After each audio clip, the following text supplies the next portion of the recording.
Yo, people, what's going on, everybody? What's going on? Guys, welcome, everybody. Welcome. Hope you guys are good. Listen, this is going to be a quick one, man. It's going to be a quick one because we got to fight. It is fight night, they say. So, guys, welcome. Guys, listen, we're going to be talking about Ruben Amorim, guys. All right? We're going to be talking about Ruben Amorim. All right? We heard his first few words. All right? And again, what's up, Alex? Kamixi 114, first through the gate. Welcome, people. Listen, good to see everybody, man. Good to see you all. I see I have Defiant in the house, all the way on the TikTok side. That's what's up, people. Listen, finally, we got a few words from our manager, right? Listen, from that interview, what I saw, Keenan, what's going on, my man? Listen, the game plan is this, guys, for tonight. So we're gonna do this real quick, finish it up, and then I don't know if some of you guys are fans of the boxing that is going on right now. Listen, I want to see Iron Mike do his thing. All right, but I said, I gotta jump in here and chat with all you guys. All right, and before we jump into the Iron Mike battle, all right, which should be interesting. I know I'm looking shiny today. I know, man. I'm using a different camera because I had to multitask. Yeah, man. Listen, Amorim, one thing I heard from him today was he wants to restore the identity. Right, guys? He wants to restore the identity. That was the key thing that I picked up from that interview, right? He emphasized that we need time, obviously, but we have to win time. Come on. This guy had, like the way these quotes that he came up with, that was pretty dope. All right. He said, we need time, but we have to win time. All right. Basically, here is telling us that he acknowledges that there needs to be some patience, right? But also recognizes that the urgency of results, right? It isn't just a talk, it's a challenge that he's willing to take on head first, right? Yeah, man. So I see that Defiant is saying that Manu Ugarte got the winner for Uruguay today. Okay, that's what's up. I didn't see that. It's been a lot going on today, man. Pro Pio, he's saying that I kind of look like Denzel Dumfries. It's so funny, man. Whenever I go to these lives, I was told I look like Martin Luther King. I was told I look like Denzel Washington, Obama. I mean, really, it's crazy. Now, Pro Pierre 234 is telling me I look like Denzel Dumfries. That's too funny, man. Listen, if I have his skills, that will be all right. So, guys, listen. Amorim said, listen, man. We need time, but he's gonna go in from the first game. We're gonna see his imprint on what we're trying to do on that field, right? Which I think that is something that it's important because a lot of when Ten Hag was here, we didn't see that the entire time he was there, right? So I like the fact that he's going in there saying, you know what, that's what we're gonna do. All right, that's what we're gonna do. Yes, we may lose. Okay, that's one thing we gotta understand, that we may lose, but he's gonna make sure that we see something on that field, because of course playing a back three, something that we've never done before, right? Is tricky. All right, it's tricky, but we're gonna go ahead and do our thing. Now he's saying I look like Moise Caicedo. That is too funny, man. That is too funny. But yeah, man, guys, how did you feel watching our new gaffer, head coach Ruben Amorim, taking that interview? Dude, the vibe I'm getting from him is like automatically you were like, listen, I like, even if I was playing, I would want to be managed by this guy, from the aura, like the way. Another thing is, one thing I gotta give it to him, his English is pretty good. So when it comes to communication, we're not going to have that problem with our players, right? So I'm excited with that. And again, he is calm, he's confident, he feels privileged to be in this situation where being able to manage this humongous club in Man United. So again, he looks motivated. You can see, and it kind of seeps through the whole team, even the people who work at Manchester at Old Trafford yesterday. I don't know if you guys saw some of the videos as he's going. He actually made sure he shook everybody's hand, all right, which is like wow, like it's something really good, man. Define is saying, I hope everything works out for him. Listen, Define, I know that's the only thing we can do. All right, that's the only thing we can do because we had kind of the same type of vibes with Ten Hag, but it didn't work out. But this with him is different. With him is different. Like the way everybody's feeling across the club is different. And he also said, like, listen, with him, he knew that this is the place where he needs to be based on the connection that he made from the get-go with Barada, Ashworth, and then when they came and talked to him, try to bring him to Old Trafford, right? So that connection was already made. So he was like, he felt like, yo, this is it. This is where I need to be. You know what I mean? Heard he wants us to use Rashi. Yes, Define. That's another thing we're going to check. We're going to talk to. He definitely does. From what we see from reports, is he wants to use Rashi as a number 9. Guys, what do you think about that? Do you want to see Rashi as a number 9? Man, it's one of those. One thing with Rashi is he's not very good playing with back to goal, right? But with Amorim, the way he plays it's kind of different from a normal, like his striker. If you look at Gyökeres, he doesn't really play with back to goal. It's one of those like he gets balls, put in front of him, and then he runs into the ball, right? Now, when it comes to pace, Rashi can do it, right? Rashi can do that. And honestly, Rashi is a good finisher too. So it's all a matter of Rashi wanting to play, because lately, from what we've seen, a lot of you guys, I don't know if you've seen, like Rashi looks like he's not motivated, right? He looks like he's not happy, right? I don't know what is going on. It could be something going on with his personal life, that kind of thing, which we don't know, or he's going through something. But he looks like he lost that excitement to ball, right? So yeah. So if that is the route, it makes sense for me, like because the way Amorim wants to play, I really don't see Rashi playing as a wing back, right? If it, as a wing back. Even Garnacho, to me, is kind of crazy to think if Garnacho is going to play as a wing back. But I don't see Rashi playing. But Rashi, the advantage with him is he can play as a striker. So if you don't start Rasmus, you can start Rashi. All right. Xerxes can play as the 2 10s. So that could work, yeah.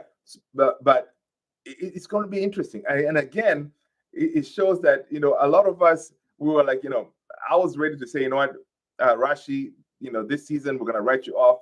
And then in the summer, hopefully we get rid of you.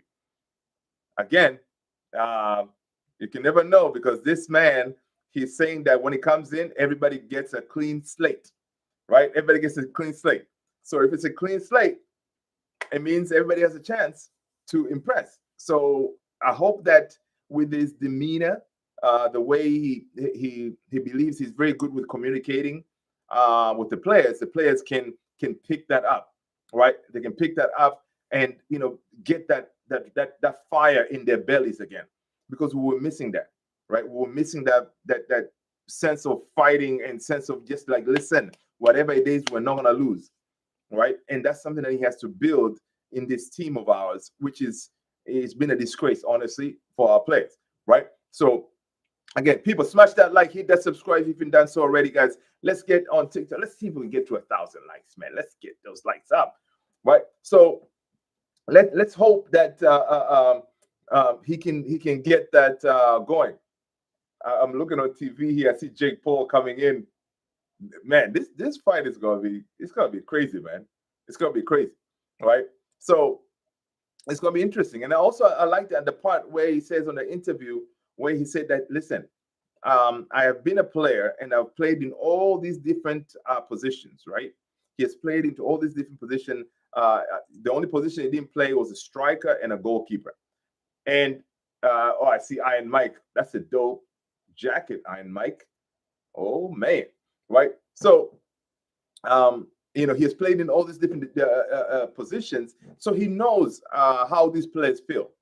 If you don't get picked, he knows how you feel when you're sitting on the bench because he has gone through it, right? So that to me, that was very crucial point because then he can, whenever he tells, some of these players, yo, you're not going to start today, you're going to hold bench and all this stuff, he can, he knows how those players are feeling at that point, right? Whenever you're delivering that message kind of thing.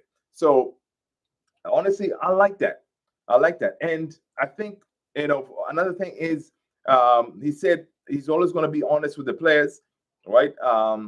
His management style is going to be like he's going to make sure, first of all, he understands the players from the personal level, and then next he will go to the to the football side of things, right? So, which is again, it's good too because that's what Ruud van Nistelrooy did.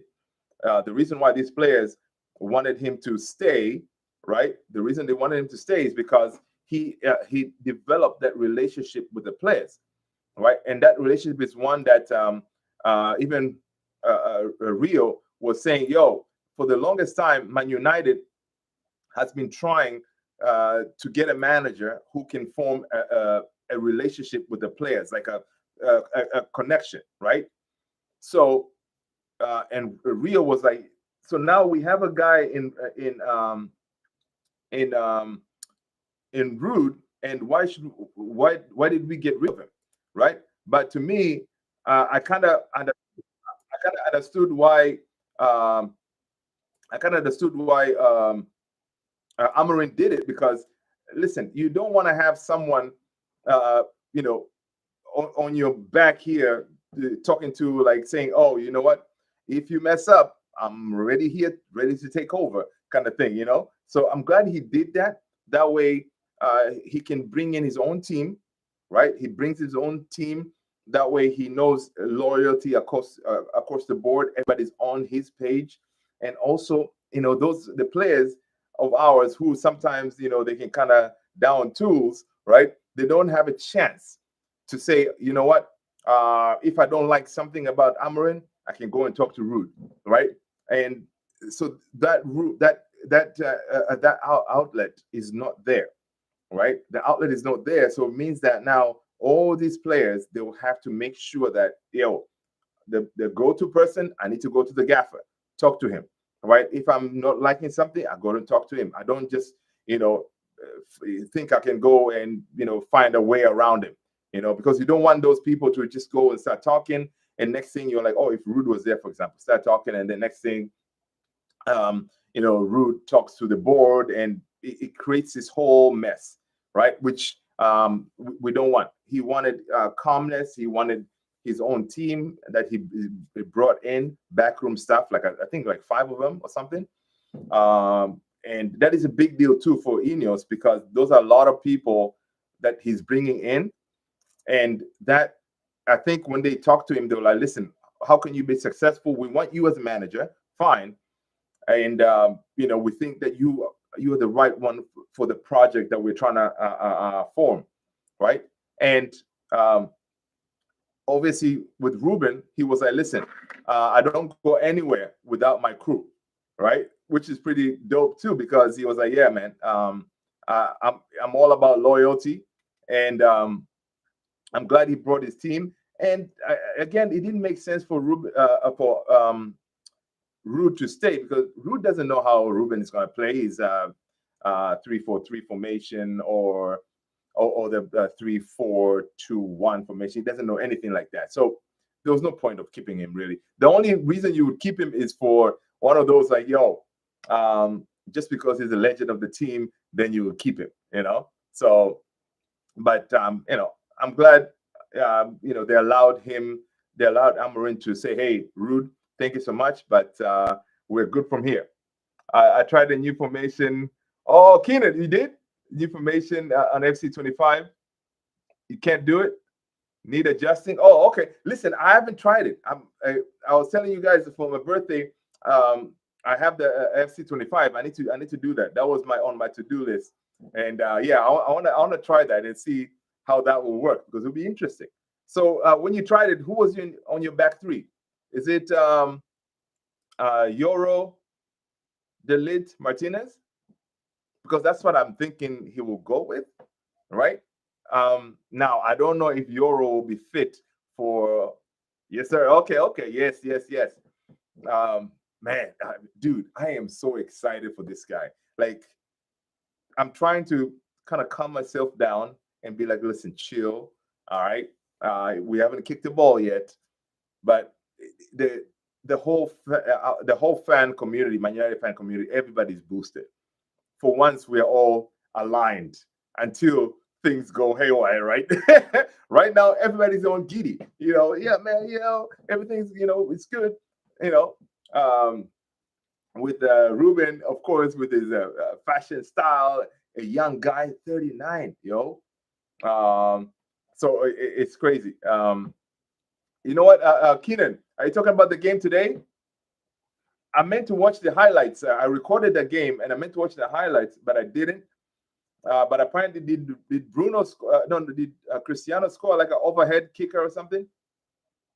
I need to check it out. I need to check it out. I'll check out the highlights because I know it's gonna be good times. Kamixi, Ronaldo overhead kick. Oh yeah, also he did score the overhead kick. Okay, nice, nice. I gotta check that, man.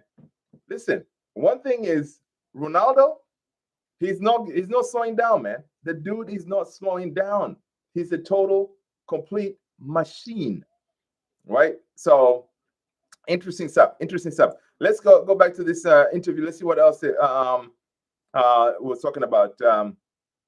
But today, of course, the standout quote for today was, he said, "From day one, we will start with our identity. Of course, we are going to prepare for games, but we will focus a lot on our game model." All right. So from day one, we're going to start on our identity. All right. Even though, like, listen, we know, like, he's going to start training with the team next week because a lot of the players some of them are on international duty. And this week, some of the players get a short break.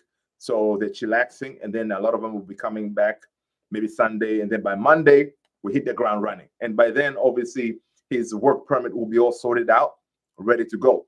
So apparently, he says, from day one, we will start with our identity. And he kept on emphasizing on that because a lot of people, they were going at Ten Hag because he lacked identity. He kind of abandoned his plan, right? And again, Amorim also said, like, he's always going to go with what he knows, right? So what he knows is that formation, if it's 3-4-3 or 3-4-2-1, but the back three, that is the identity we're talking about here. All right. He also said, he mentions also the importance of pressing, right? Positioning, all right, and not overwhelming the players with too many details at once, right? Again, important.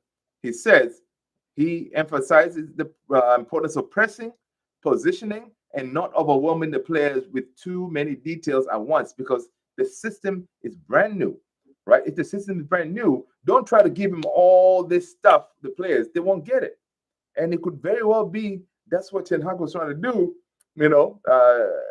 because when it comes to tactics, they always said Ten Hag was a really good tactician and stuff like that. So maybe the players was overwhelmed with stuff and they didn't get it, right? And again, by that statement, it shows that Amorim understands his understanding of transitioning ideas smoothly into the team. Come on, man. This guy is just too smooth, man. I mean, come on. talking about understanding what needs to be done.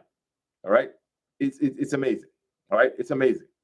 So and basically that's what we should be expecting, right? And that's what he's going to be doing. Let's see what else we have on this.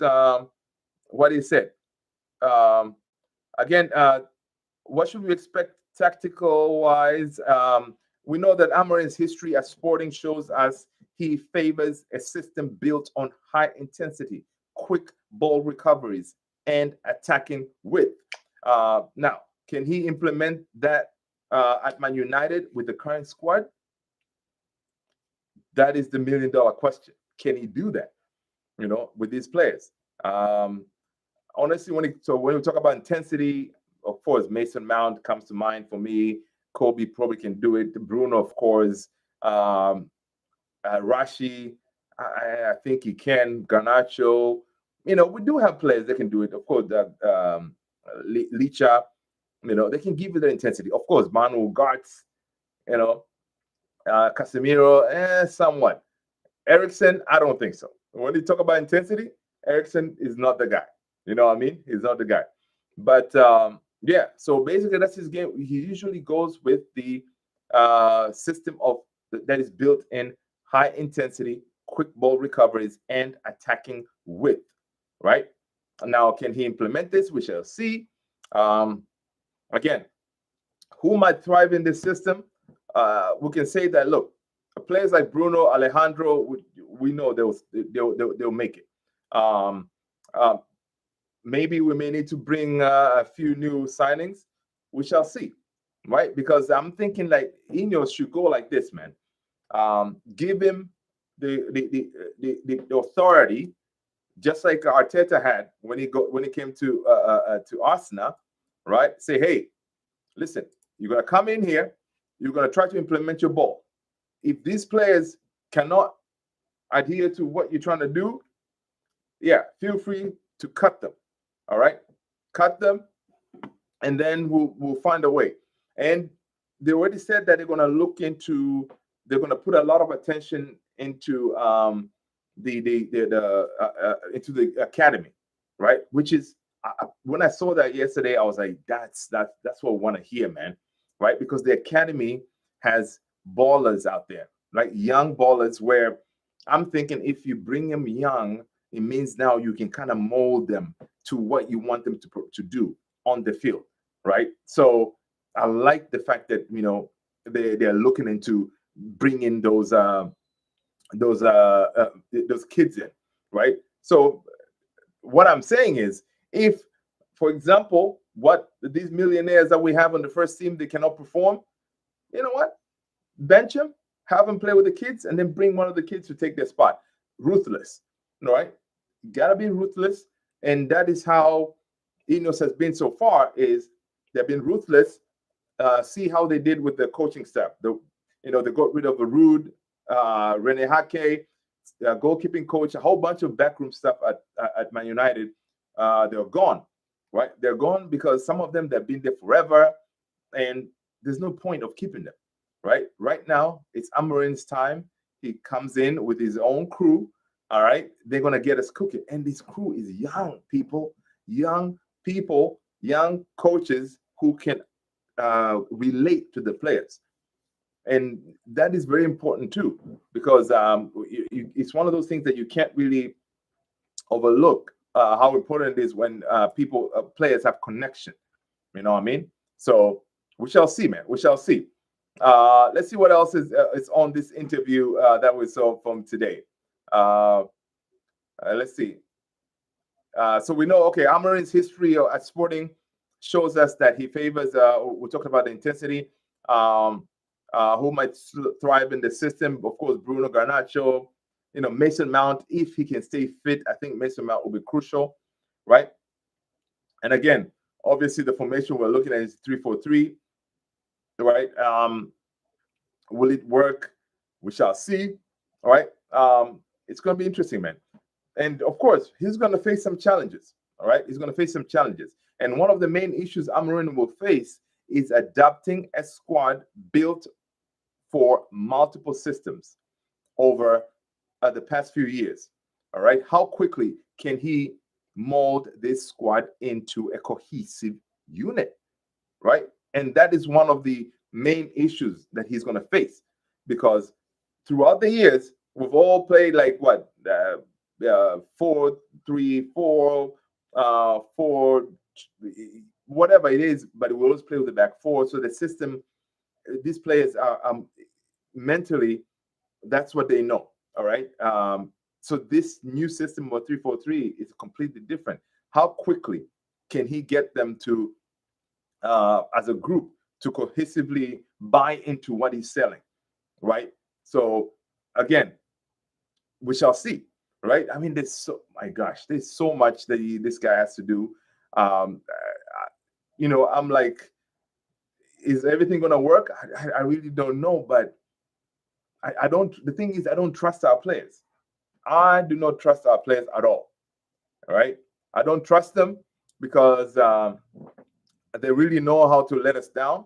But I'm thinking also with Ineos, right? They have done their due diligence, right? They have studied to see, okay, why didn't this work? Why Ten Hag didn't work? Why Mourinho didn't work? Why Louis van Gaal did not work? And I'm sure they have seen, okay, the underlying issue or factor is these players, right?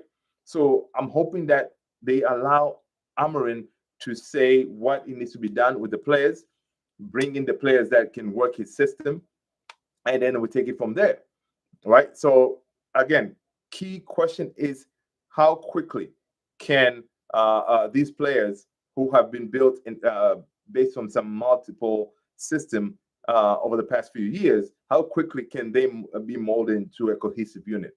We shall see. And again, another thing is, will the fans give him enough time? Oh my gosh, yes, time, people. We gotta give him time. We gotta give him time.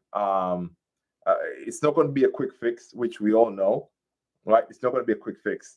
We should expect some pains, right? Right now, we think like, okay, this is the bottom we can go with, sitting what, 13th. It could get worse. It could get worse. So we may go lower. I hope we don't.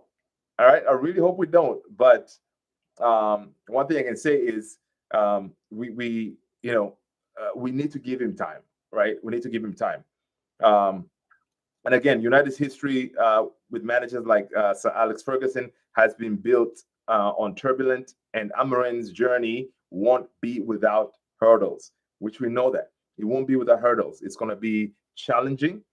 But, I think, he's the guy, man. I think he can get us there. All right. Obviously, the key fixtures ahead. So, what should we expect from his first few games, and how might they set the tone for the rest of the season? I mean, yeah. Let's see. What do we have coming up for us? All right. What do we have coming up for us in our key games, guys? Because at the end of the day, we cannot wait to see our guys. Of course, we know that we have Ipswich coming up, right? So we have Ipswich coming up on the 24th. And then the first game of Ruben Amorim's reign at Old Trafford is against Bottle Glint in Europa. And then from there, we go to Everton. Everton come to Man United. So another home game on December 1st. And then, to me, that Arsenal game is the big one, December 4th. So December 4th game is going to be a big one for us, right? Because Arsenal, I think they're going to give us the biggest challenge, right? They're going to give us the biggest challenge. Ipswich, yeah, we can kind of skirt through with our new playing style. Bottle Glimt, we should be all right. Right? But Everton, yeah, we can probably do our thing. But Arsenal, yeah, they're going to give us problems. So, and then after Arsenal, after Arsenal away, we have Nottingham Forest at home. And then Victoria Pisen at away. And then December 15th, we are away at Manchester City. People, Imagine, imagine the madness if Amorim makes history by beating Man City with two different teams. Oh my gosh, that would be crazy. People will go mad. I'm telling you, right? They'll go mad. So can it happen? I don't know, man. Because again, I don't trust our players. But that's what we're looking at for the games coming up. Obviously, Arsenal game December 4th is crucial. The way I'm looking at it, it's going to be tough to see if you know if the team can already start doing something, right?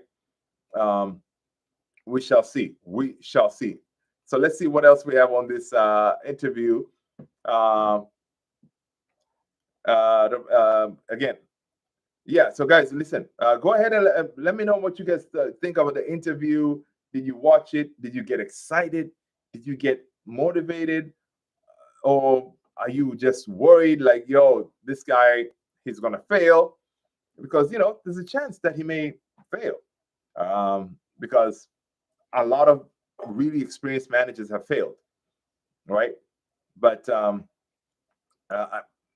I'm hoping that him coming in, he's going to give us a different vibe. And one thing Amrin also said that he believes in the fans. The fans are key because the fans in the stadium, they are the most important thing, because when the fans are behind the team, then it gives the players obviously that much needed emphasis, to keep pushing, keep fighting, right? And but from what he said, that I was also thinking like, listen, at the same token, we also want our players to fight on that field, right? They gotta fight, because as you guys can see, the last game where Ahmad Diallo, Ahmad Diallo was going into tackles, running hard. You can see the fans chanting for him because they see the effort, right? And if there's no effort, then you're not really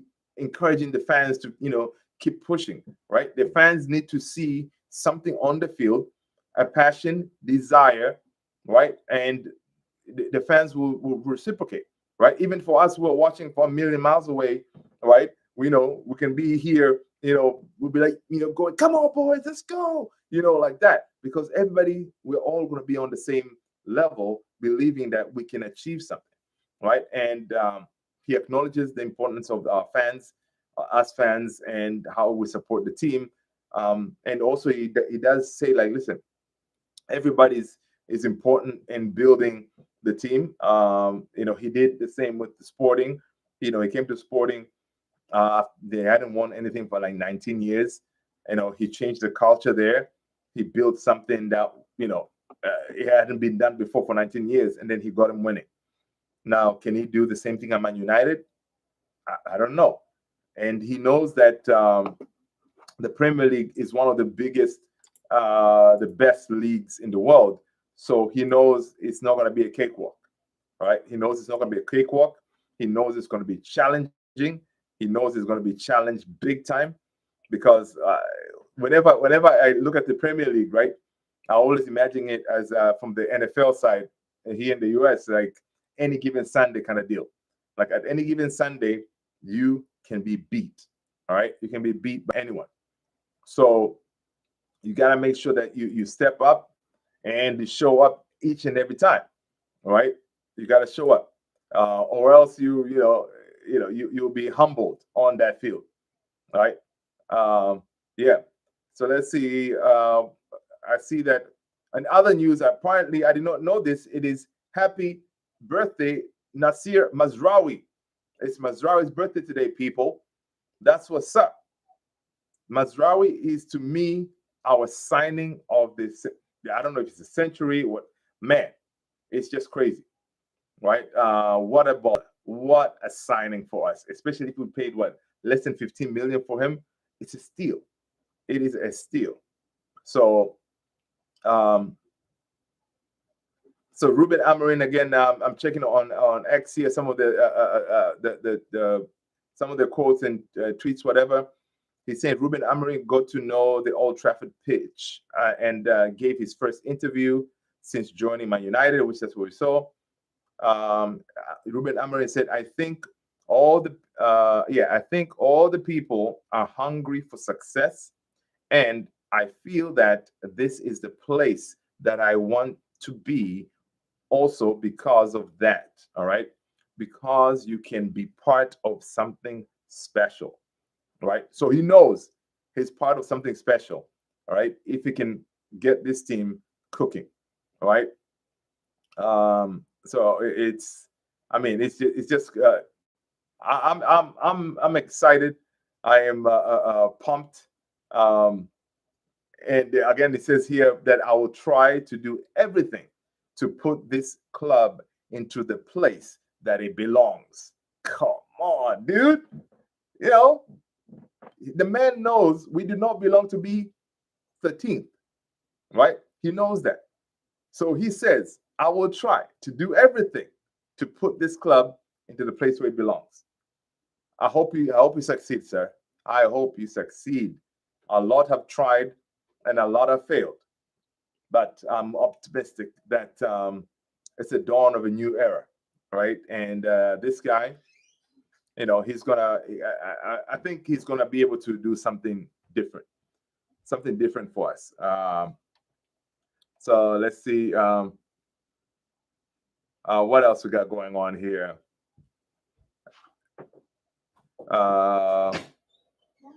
So another quote from Ruben Amorim. There's a whole bunch of quotes. He's saying, like, I think you will see an idea.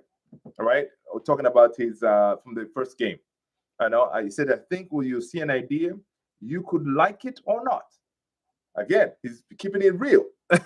Whatever idea you're gonna see on that field, you may like it or you may not. Okay, so but he says, I don't know, but you will see an idea, you will see a positioning, you will see something that we want to reach that kind of level. You will feel that. So, all right, Ruben. All right, Ruben. All right, all right. Listen, I'm here for it. I'm here for it. Let's go. All right. Let's see. Let's see what else. What else we have going on. I keep one eye on that fight. Barrios versus Ramos. It looks like a good fight. So Ruben Amorim on his football vision. Guys, what's his vision? Okay. So his vision is this: one word, team. Okay. The team is the most important thing for me. If you work as a team, then the talent individually is going to shine. All right. But if I have to explain the importance of everything, it is the character, the way we fight, the way we play, and we must have an identity. Listen, man, there you go. That's what our new gaffer is saying. All right. We must have an identity. Right. And that is very important because we know, like right now, when you look at, if somebody told you uh, CD is not coached by Pep, if you look at the ball, you'd be like, yo, that looks like Pep ball. Back then with the Liverpool, same thing. You look at the way they play, the way they're pressing and all that. Oh, that's Klopp ball right there. Right. So we need an identity. Right. So we need to see something where you look at it. Oh, that's Amorim ball right there. How Man United is rolling, even without knowing that we're being coached with Amorim. So I think that is pretty pretty important from the get go, and I'm glad that he's putting a lot of emphasis into that. Right, right. So which we shall see. Let's see. Yeah. So again, good stuff. Let's see what else. I think is again. Ruben Amorim said the first thing he wants to say to the fans is I am really honored to be here. Right. It was my only choice. You could feel how big the club is. I will do everything to win. My manager, man. No manager again, head coach. What else did he say? But But again, other coaches say, yeah, you see the moments, basically the tragedy, the history, and after the crash, we were European champions, right? The players have to feel that this is Man United. When you go a lot of years without winning, like us, we haven't won the Premier League for the longest time. When you go a lot of years without winning, you miss that. So we have to be clear in our message. So basically, he did that tour through the history of Man United and stuff. So he's saying now he would want his players to go through the history again. That way they can remember what it means to be a Man United player, what it means to put on that jersey, right? What it means to fight, right? And that's something that a lot of our players missed, right? So to get him back there, we shall see if that is possible, because these players obviously they either lack that or miss that or don't know about that, right? Rasta Stocks, what's going on, my man? Good to see you. All right. Ruben Amorim is saying we are prepared to cope with the demands that come with playing for Man United. All right. So he says we're prepared for that, people.